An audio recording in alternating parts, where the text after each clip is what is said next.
Welcome to the Healthcare Security Cast, the podcast dedicated to healthcare security, safety, and emergency management. If you are involved with a healthcare security program or desire to be, this podcast is for you. Join the conversation as we discuss the issues that matter to healthcare security professionals while leveraging the expertise of healthcare security thought leaders and experts in personal development. And now, here's your host, Brian Hamilton.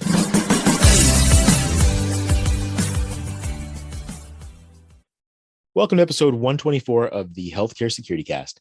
Today, we're joined by Matthew Bergeron. Matthew has a unique story in which he found himself as an adult that hadn't completed high school and was working security to survive to today where he is a healthcare security leader. Today, we'll discuss his journey and his transition to healthcare security. But before we get into today's show, I want to just take a moment to thank all of our sponsors and collaborators, starting with our newest sponsor, IAHSS Communications. Part of this collaboration with IAHSS Communications included the sponsoring of the inaugural Healthcare Security Cast Healthcare Security Professional of the Year Award. The winners of this award were Dave Peterson of Paladin Security and Quinty Healthcare, as well as Josh Crewe, also of Paladin Security. Thank you to Dave Pym and Joe Hansen for recognizing and nominating these individuals. And also, I'd like to take a moment to thank our other sponsors, starting with 3D Network Technology. 3D Network Technology, reliability is our core value. Visit www.3dnetworktechnology.com. And Genetech, delivering security strategies for healthcare. Visit www.genetech.com. That's GENETEC.com. We'd also like to thank the Change Execution Group and 360 Life Transformations, as well as Canadian Security and Omnigo Software. And now let's get into today's show. Today, I am joined by Matthew Bergeron, or for my Francophone listeners, Matthew Bergeron. Matthew, thanks for joining us today. That was good. No, you got it. That was perfect. That was perfect. Awesome. So we'll start off by giving everybody a chance to get to know who you are. So the first question I'm going to ask is, who is Matthew Bergeron? Ooh, sounds like an interview question. I would say that Matthew Bergeron is a 33-year-old male. He's a security professional, emergency management professional, critical communications, and mostly, at least the last 6 years, like into the security leadership. That's been a big part of my life. So overall public safety. He's also someone that loves to volunteer, spend a lot of his free time giving back to community.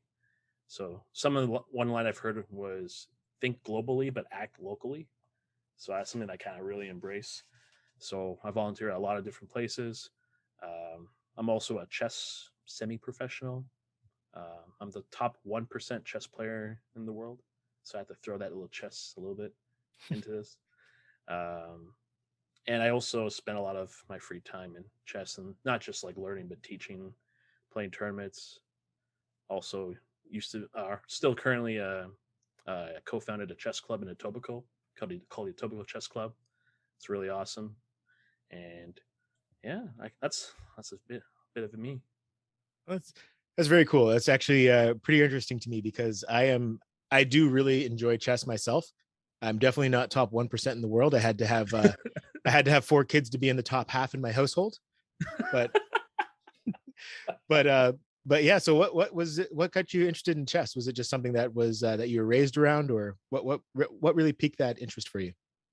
It was definitely my dad. He, at the age of 4, he taught me how to play chess. So I remember he like showed me a board and started moving around the pieces, and he got me to like take the piece, and I'm like, oh, I just started playing around with a pawn, and he showed me how to actually move the pawn, and that's when he just started building my interest like physically and visually, and he was really smart at it, at kind of getting my intrigue. So he started teaching me chess, and then we started playing chess. Of course, he would beat me every time, but then at the age of, I think it was 6, we had like a scoreboard. Like he would just write down like the numbers, and it was like 33, 0 and 1. So he's like won 33 times, and I actually beat him at the age of 6. Although he said he was going very easy on me. Good father. But over time, I was able to pick up chess really quickly, and eventually he couldn't beat me anymore. I was always self-taught afterwards. So I read a lot of books. I really, there was a Toronto Star like live section where at the end of the like sheet, there's like a little chess piece like board where it shows like made in two or made in one, trying to figure it out.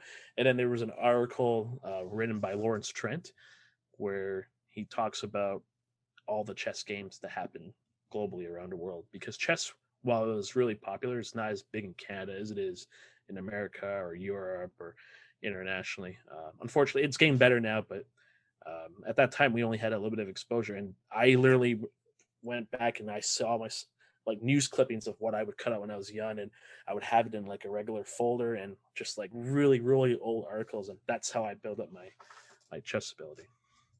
Awesome. In my youth. Awesome stuff. Now, yeah, I'm sure that will come up again in the conversation, because I'm sure there's lots of lessons that you've learned there that really apply in your career and how you're doing things now. But let's go there next. So in terms of your career, I know you're a healthcare security leader in a hospital in the Greater Toronto area. Can you talk to us about your career, what you're doing now, and kind of what led to you being where you are now? Yeah, absolutely. So currently I'm the security coordinator with Halton Healthcare. That consists of Oakville, Trafalgar Memorial Hospital, Milton District Hospital, and Georgetown Hospital. So along with all the various different clinics, I know some are in Burlington, some are in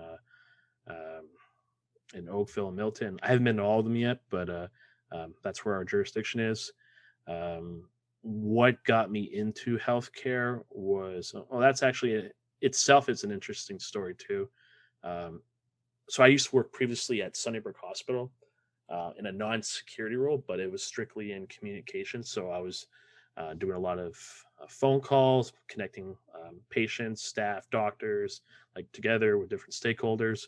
But also I was doing codes, so I was doing the whole emergency side, and I did that for 5.5 years, and that really grew my fondness of the healthcare industry, of how it's its own like separate entity. And then I remember actually that my dad had an operation. He was living in Oakville at the time. This was like 2015. And I remember going to Oakville, OTMH, when it was like literally brand new. And I remember how my dad was treated so well with the nursing staff. My stepmom was there. I was there. Family visited all the time. And I remember like walking around the hallways. I actually remember, I've now seen the hallway of where I was. And I'm like, man, it'd be nice to work at a hospital like this, like in security. Like that'd be kind of cool. And then kind of look how everything turns around. So definitely like Sunnybrook's really what got me to set myself up for the future of wanting to get into healthcare. I just didn't think it was going to happen anytime soon. There was no real like timeline for me. It's just I really wanted to get into the public sector. I was always on the private sector for the longest time, for like 10 plus years. So it was perfect to get into not just like a hospital setting, but into like Halton Healthcare. Nice. And, so you said you started off first working at Sunnybrook doing doing that communications role. What were some of the things that really helped you in your transition over to the security side going to Halton?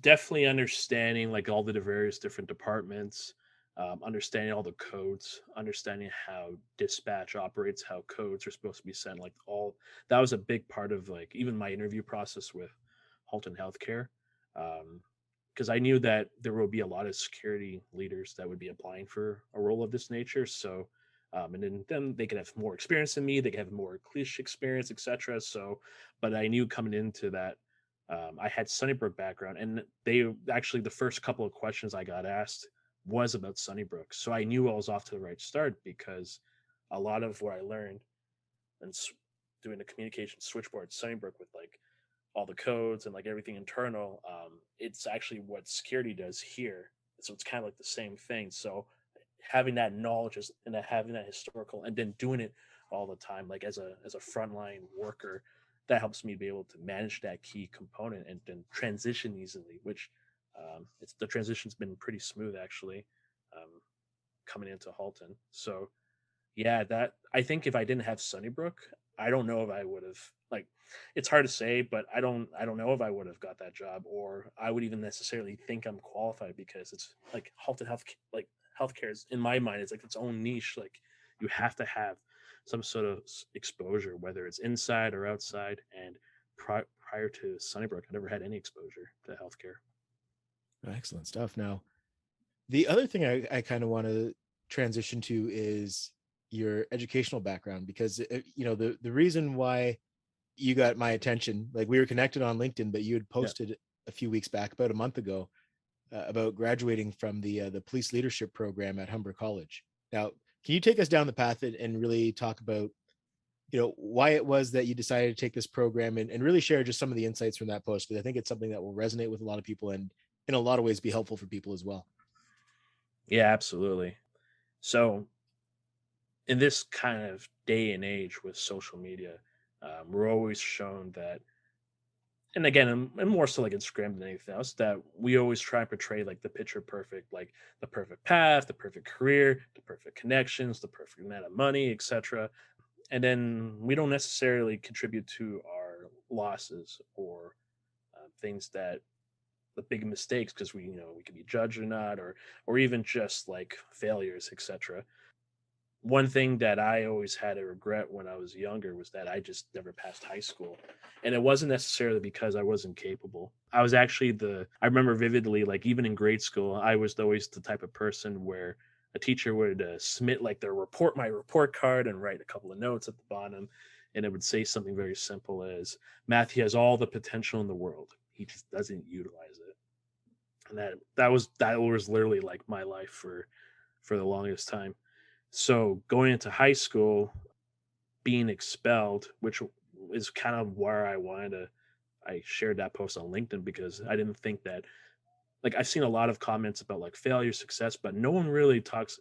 I've never seen anyone talk about like, trying to achieve education and having the ability to, but just not doing it for all the wrong reasons, or maybe just can't because of like mental health. So for me, it was a mix of both, because when I was younger, I had a lot of like mental health problems, depression, otherwise.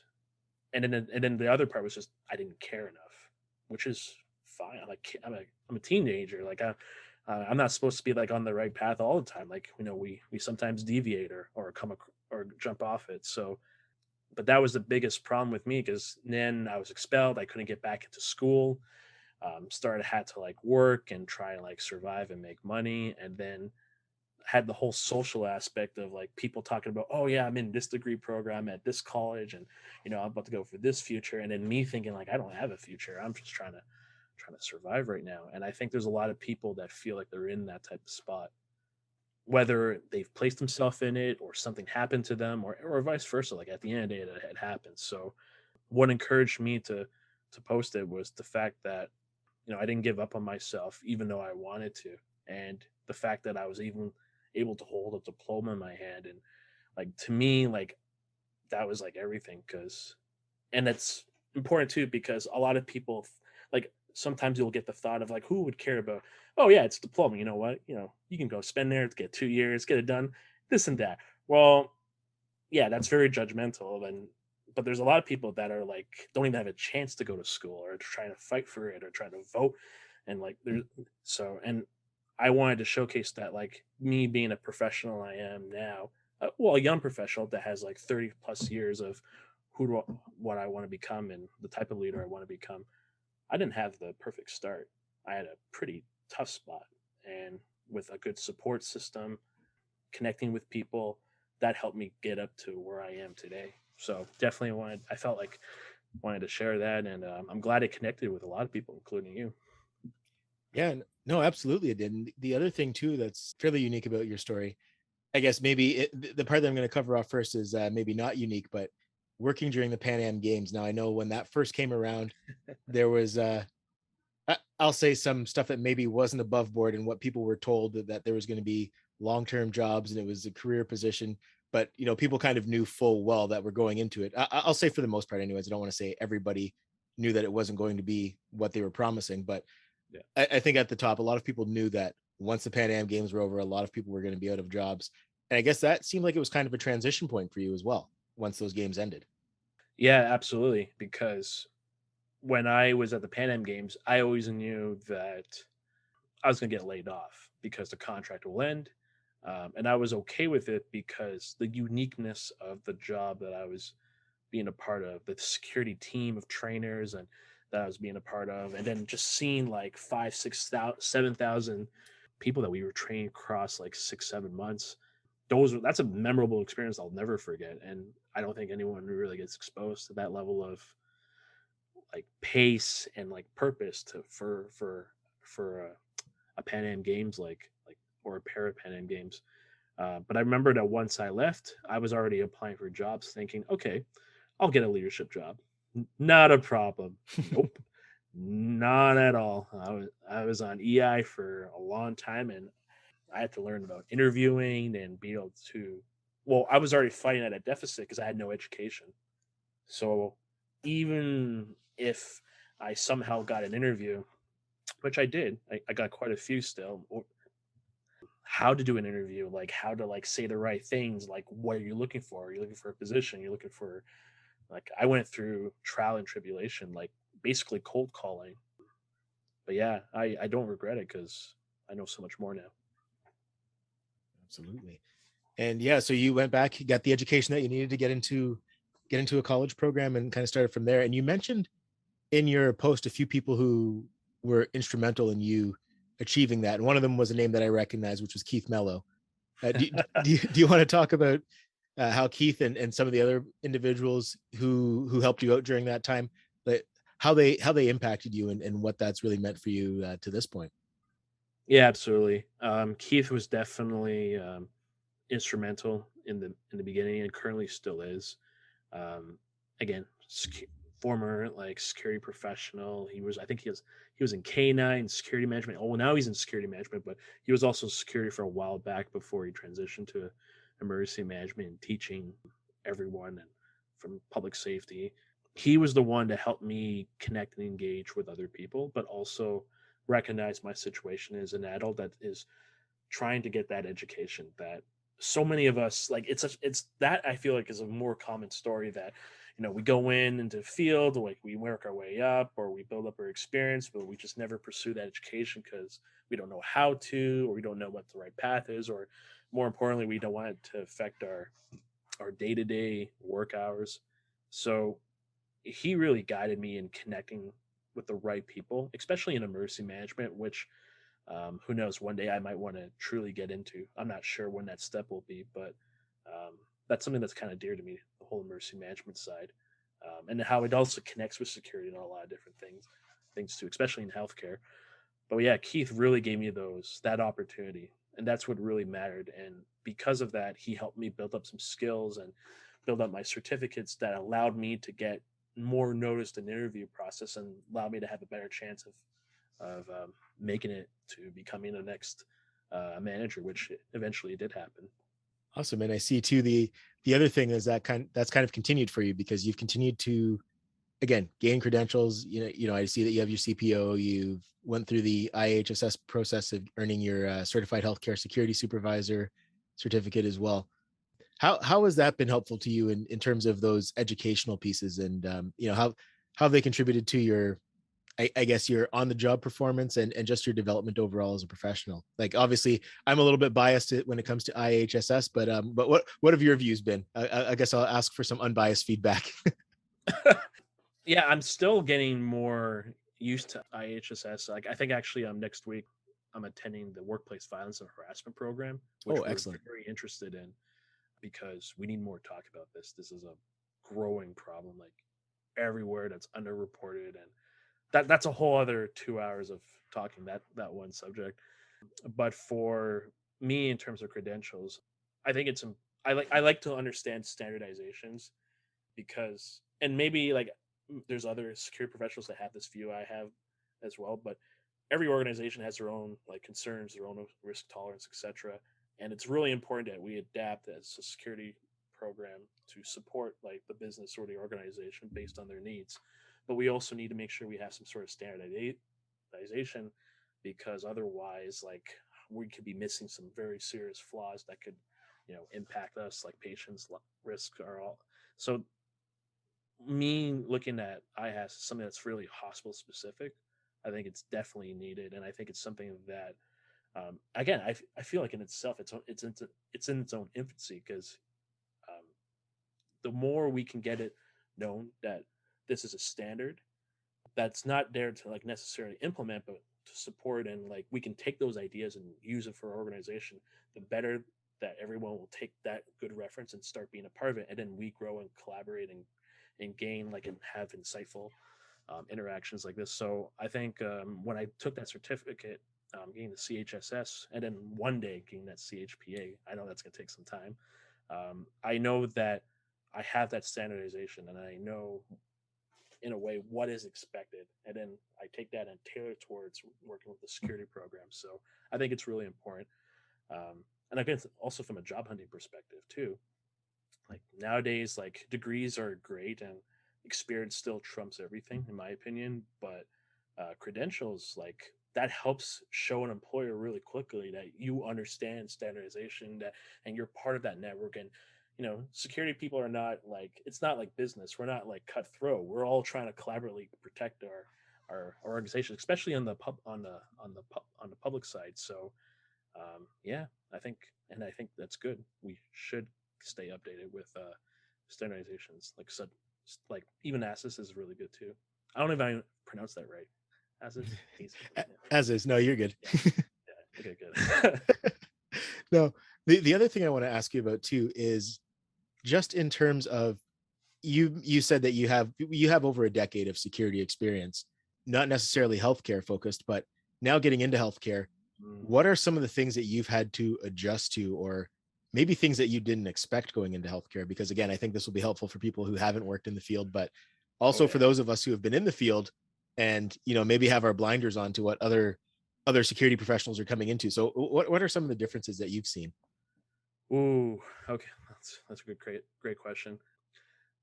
So I think the first thing I realized, well, I wouldn't say realized, but the number one thing that comes to me right now is, if you're coming into a healthcare setting, and it doesn't necessarily matter if you're in leadership or you're starting off as a patrol guard or patient watch guard, etc.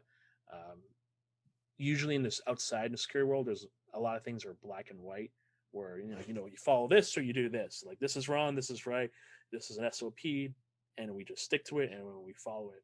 In healthcare, we have something called clinical direction, which, and I know we're laughing about this now because we literally had like a half an hour chat like someday about this discussion. But what I discovered, because I never had that much exposure to Sunnybrook from the security side of clinical direction, here, not everything's black and white. It's actually quite gray, because a lot of our decisions that we make that are security related, that are specifically focused on patients, are really led through clinical decisions. And I can't really go into it because I'm still trying to learn it. And to be honest, I never will truly understand it because I'm not a clinical professional. They have training, they have years and years of experience in dealing with these different type of areas in healthcare, and they lead through that direction. So we security, we support them in their clinical direction, but we also sometimes have to take lead depending on the situation. And that's a gray area that you have to learn through time, experience, and again, connecting with people, like having these type of good questions.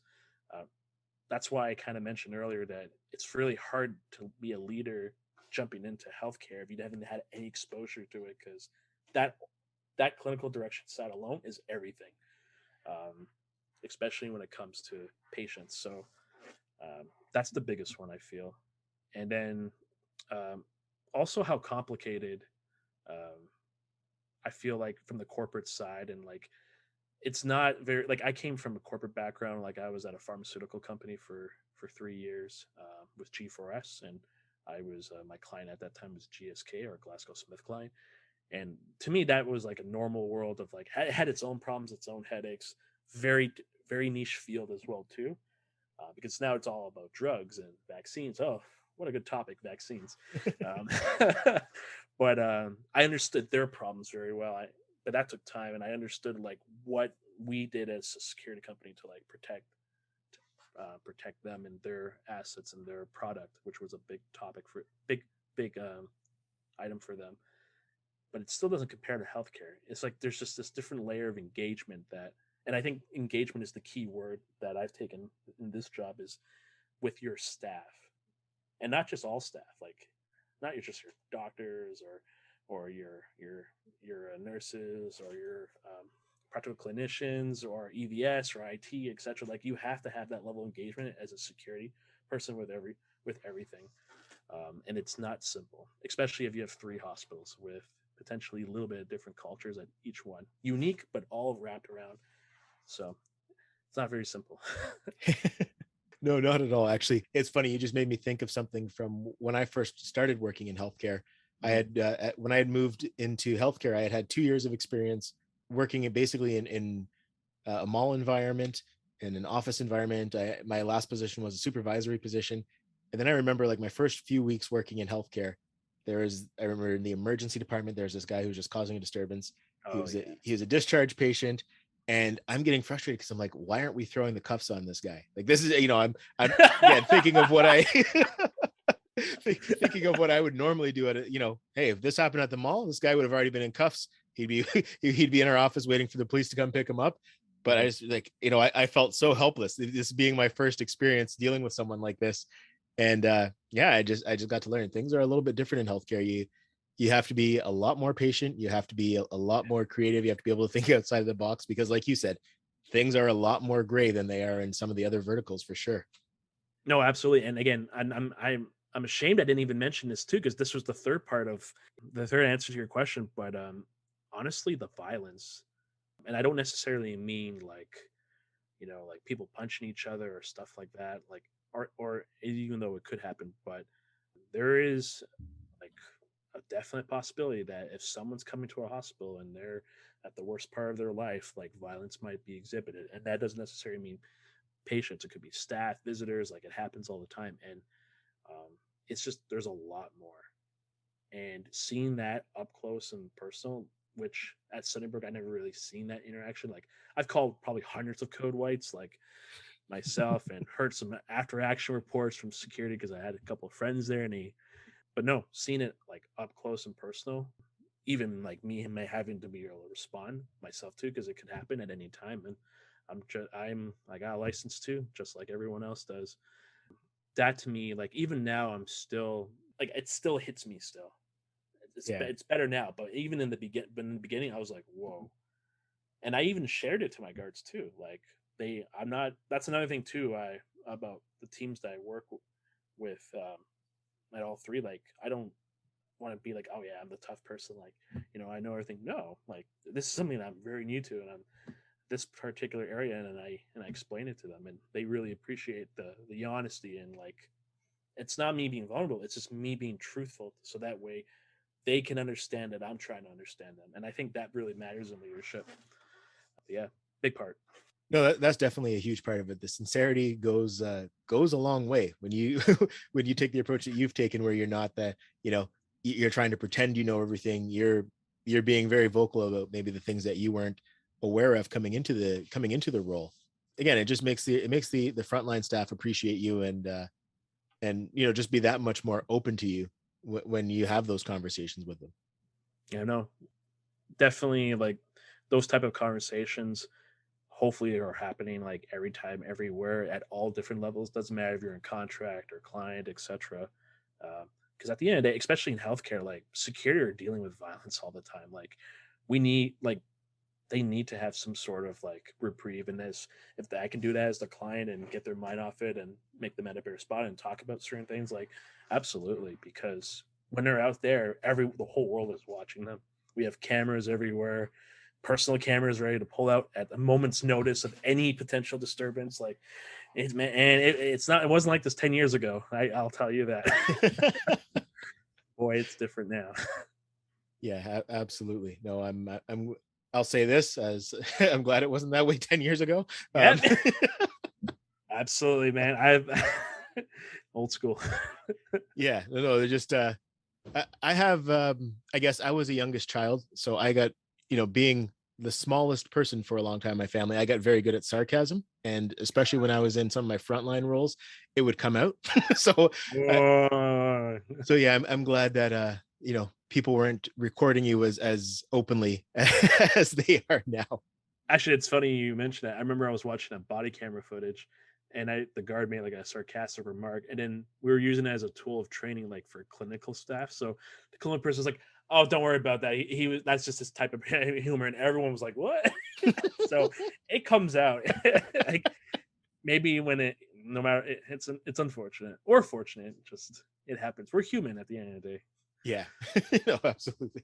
But some of us are better at it than others. And I know early in my career, I was not better at it. I'll say that much. I'll put it that way. I think everyone's like that too. Like, now, in terms of your development in healthcare, who have been some of the people who've really helped you learn the healthcare security, I guess, mindset, or just really develop those skills? I'm sure Bob is a person who was significant in that, really knowledgeable guy.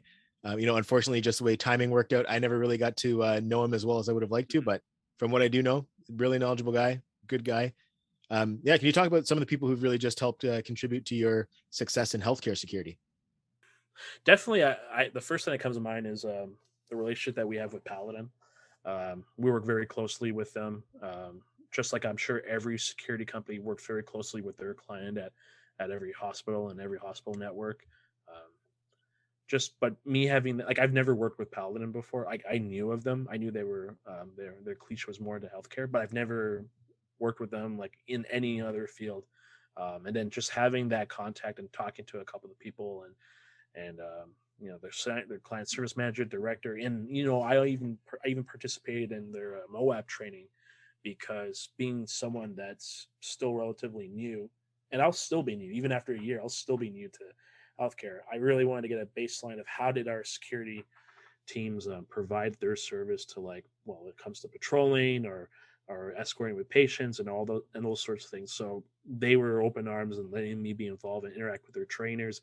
Got to see the trainers that really mold our whole security team. So they've been very open and receptive, and I was honest with them, like, hey, I'm in security leadership. I have a bit of that, but healthcare, I'm still learning, and they've been like giving me that information and giving me knowledge and stuff. So getting that different source from a third party that does this all the time, that really helps, and I'm proud to say it.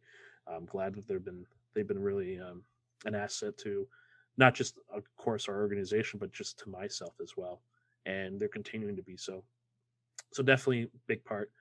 Also working with we're part of the SSW, so we interact with Trillium, William Ulster, um, uh, Baycrest, and Hedgewaters. So meeting my fellow security coordinators, managers, public safety directors, like, that's also been, um, and I haven't really poked too much with them in terms of like understanding security, because again, we're all just bloody busy.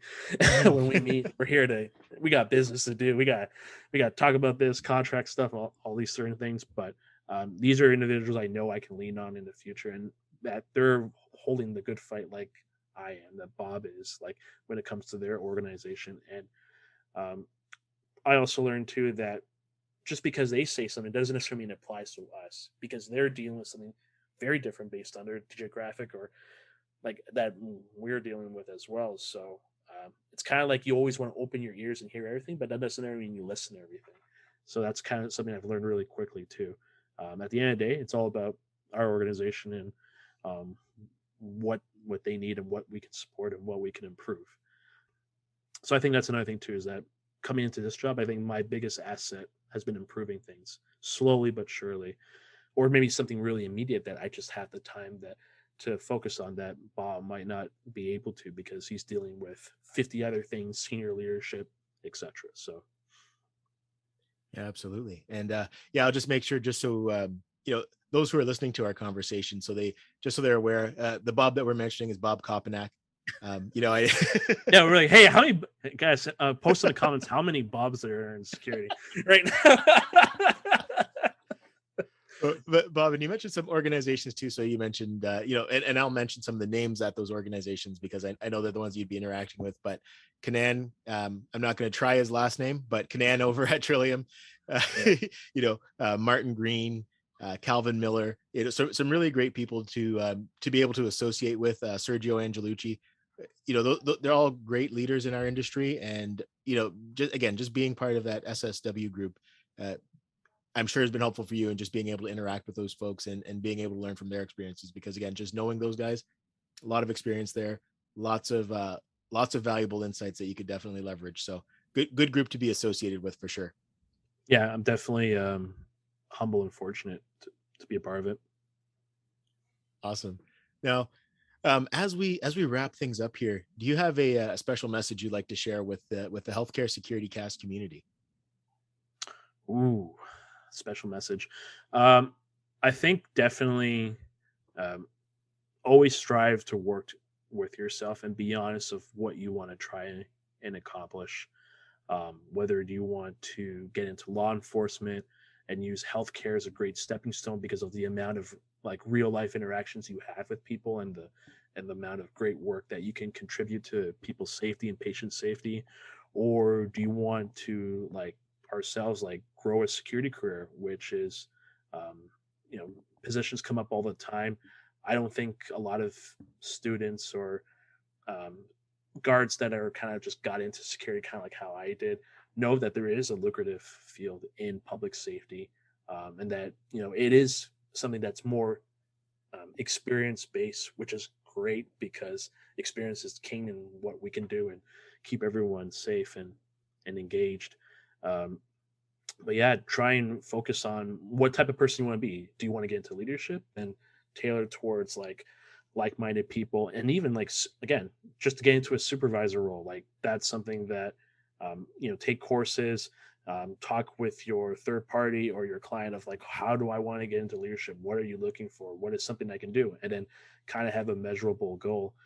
Don't try and expect something that's going to happen like in 2 seconds or 2 days or 2 months. Like, no, that takes time and commitment. And there's a really satisfying feeling to understand the process of getting there and focus on the process rather than the end result, because it'll be very rewarding.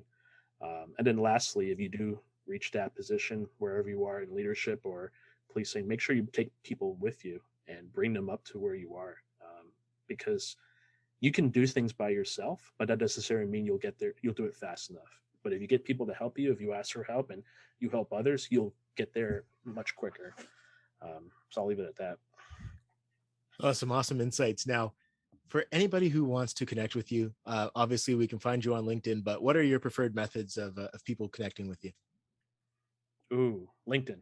LinkedIn's that's honestly the biggest one. I'm just trying to grow my LinkedIn, and again, I'm not like, I don't add everyone. I only add people in our field or stakeholders or anything like that in like healthcare or in security in general. But yeah, LinkedIn is the best way to reach me.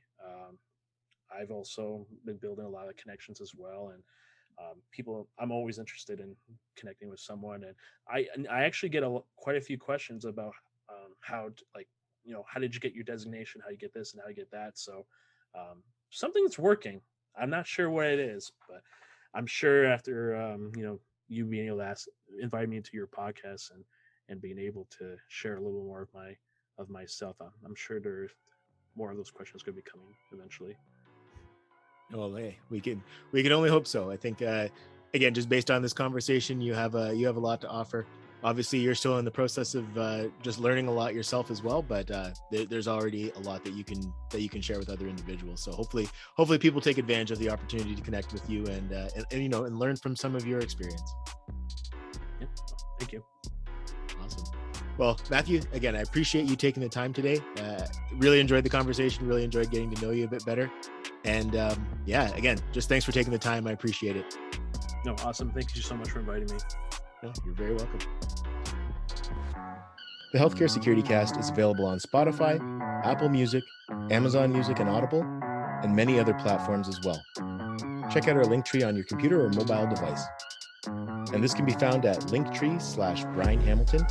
That's linktr.ee/Brian, BRINE, Hamilton. Again, that's linktr.ee/Brian Hamilton. Or if it's easier, send me a text at 647-372-2042. That's 647-372-2042. And I'll be happy to answer any questions you may have or share any links you may be looking for. Thanks again for listening. Until next time, take care and stay safe.